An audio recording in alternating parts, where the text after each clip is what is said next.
Hi, this is Braxton with Wildwood TV Furniture. Today we're shooting a video to show how to install and use the IR emitter system.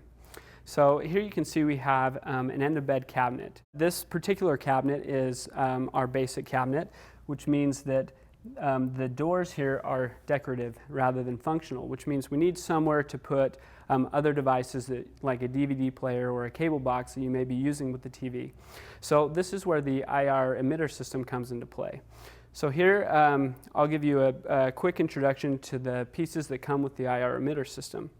So first, in blue we have the receiver, and then also in blue we have the receiver cable. Here with the orange ring we have the emitter, and then the matching orange, the emitter cable.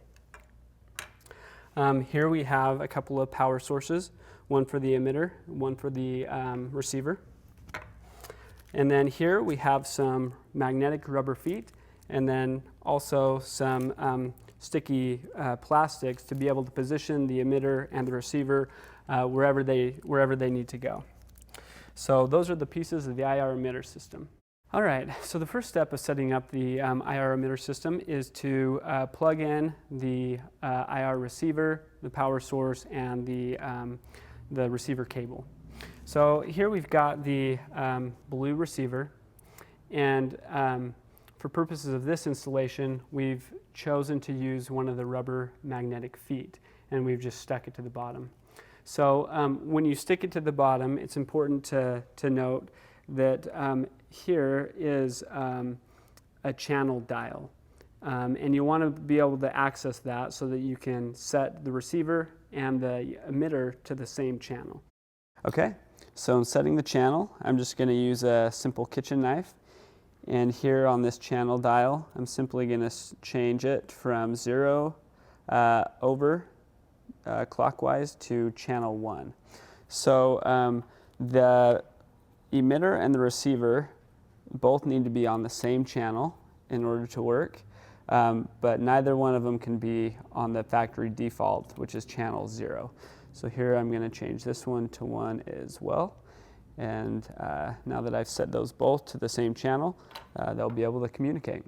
So we have our rubber foot attached here to the bottom, and then we've got our power source, which we've already threaded into the wire management kit, and then through the bottom to the power strip over here on the side of the cabinet. So now that we've got power, we're going to go ahead and plug in the power to the power port on the back of the receiver.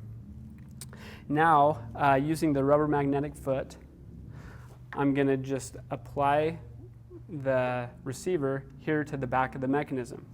So it's important on this step to plug in the receiver in a place where it's not going to make contact with anything as the lift operates.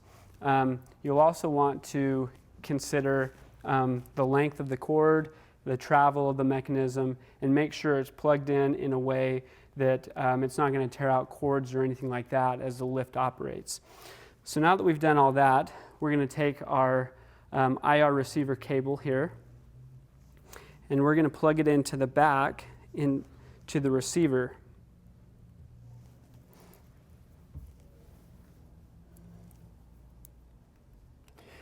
Into the receiver port.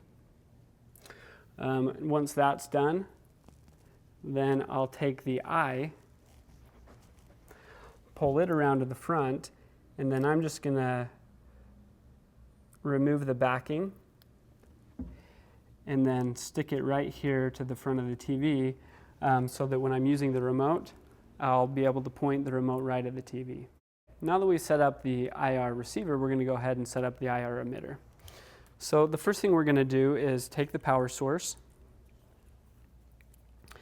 and go ahead and plug it into the back of the emitter at the power port.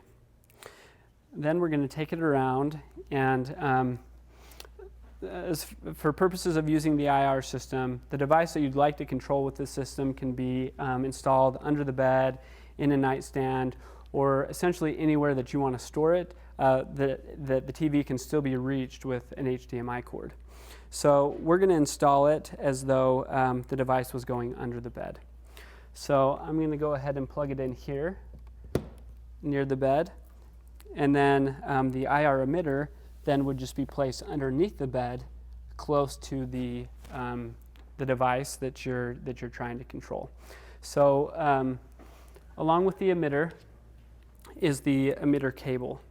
So the emitter cables, when plugged into the emitter, will also control the device that you're trying to use.